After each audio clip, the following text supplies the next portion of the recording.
All right, so today's piece is Erwartung by Arnold Schoenberg. It's a piece from 1923, and this publication is from 1950. This is Opus 17.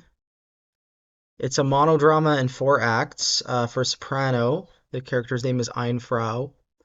And orchestra, the orchestra in question is 4-4-5-4.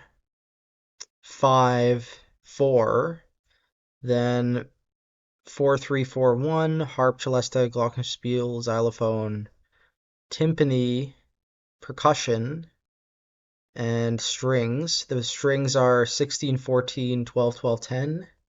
And their percussion is cymbals, bass drum, snare drum, tam tam, ratchet, and triangle.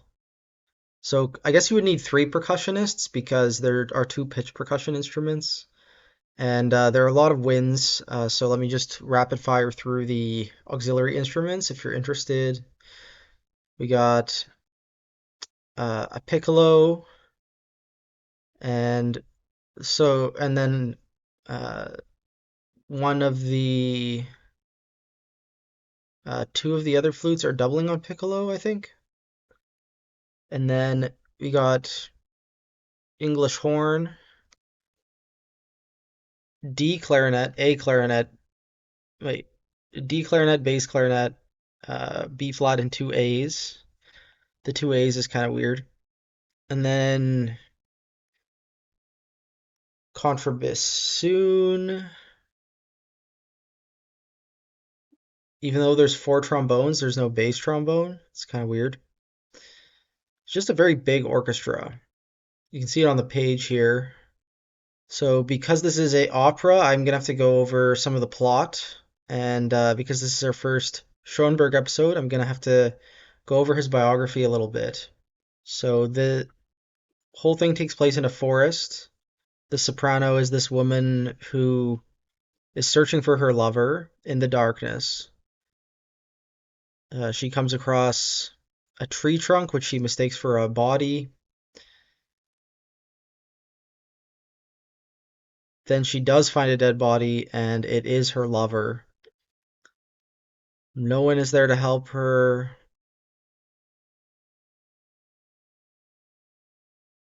And, she mourns him,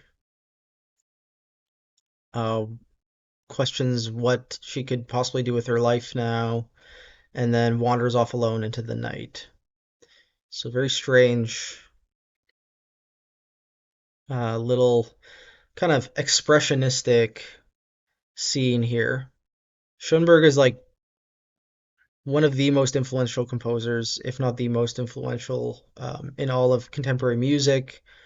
I like to think of him as like a virtuoso composer and maybe the first virtuoso composer. He wasn't really particularly renowned as a conductor or a pianist, although he could do all of these things. Um, and he really, he pioneered the idea of atonal music, serial music, expressionistic music. He also developed the 12-tone technique, which every composer kind of has to learn as part of their education still today.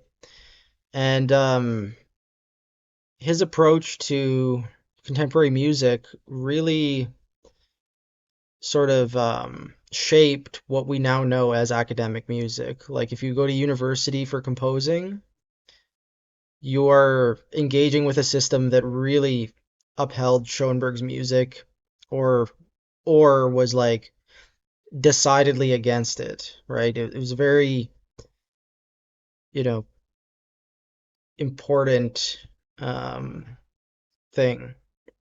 I think I've mentioned this before, but he famously like emigrated to the U.S. around World War II. The Nazis hated his music. He hated Nazis. Um, he didn't really like the way that his music was being received in Germany, and he died just after the First World War in 1951. And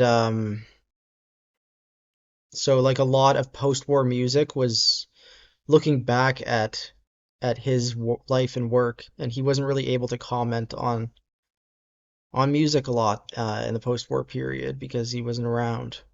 The 12 tone method was also called serialism in French and English circles.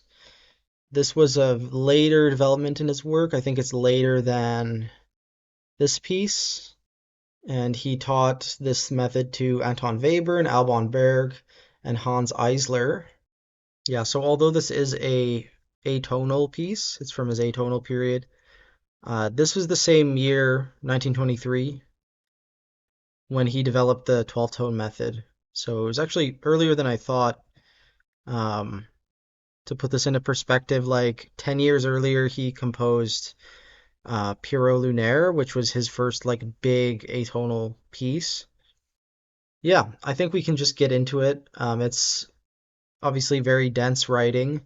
He invented these two symbols for indicating a primary voice and a secondary voice, Hauptstimmen and Nebenstimmen. And this is like entirely invented so that conductors could better read his music and bring out the proper voices. So that's the kind of amount of counterpoint we got going on here. The recording's in the video description. I'll let you know what I think afterward. I don't have a lot of Schoenberg scores, and honestly have not listened to a lot of his music in a long time. So this will be a good experience for me. I think I list when I have the opportunity, I always listen to like Weber instead. But Schoenberg is also like the big one, so it's important to get to know his stuff too. Okay, so this was a nice exercise, and I haven't listened to a lot of atonal music like this in a long time, and there aren't a lot of pieces like this. I think 12 tone or serialism, has really been the predominant style for this sort of expressionist music, but it's interesting to see um, sort of like the beginnings of expressionism, and this piece has a lot going for it to make it work. It's got like a dramatic element that's sort of can sort of influence the music. So there's that to explain most things that happen musically. There's also like the fact that it's very slow, I think makes it less daunting for the composer. Like it's not um, 200 pages of music, it's only 60 pages of music. Um, and yeah, that was one thing that surprised me. Another thing that surprised me was how long the fourth movement is. The first three movements fly by in like 8 minutes, and then you have 12 minutes just devoted to the fourth movement. So it's very much like a stream of consciousness thing. Interesting use of the ensemble. It's almost like subsections of it are used throughout, so it has this sort of like chamber like texture. Even the strings are used like a bunch of soloists. Very rarely do all the string players come together in one voice. And then you have really interesting use of harp, really interesting use of harp and celesta, which I think Webern and Berg, learned from. A lot of their music uses that, exploits that. A lot of cool oboe stuff and clarinet lines constantly emerging. I mean, this sort of writing changes the entire sound of the ensemble, and it's very unique even to this day. Not sure what the next piece is, but I think it's just pieces for voice and orchestra.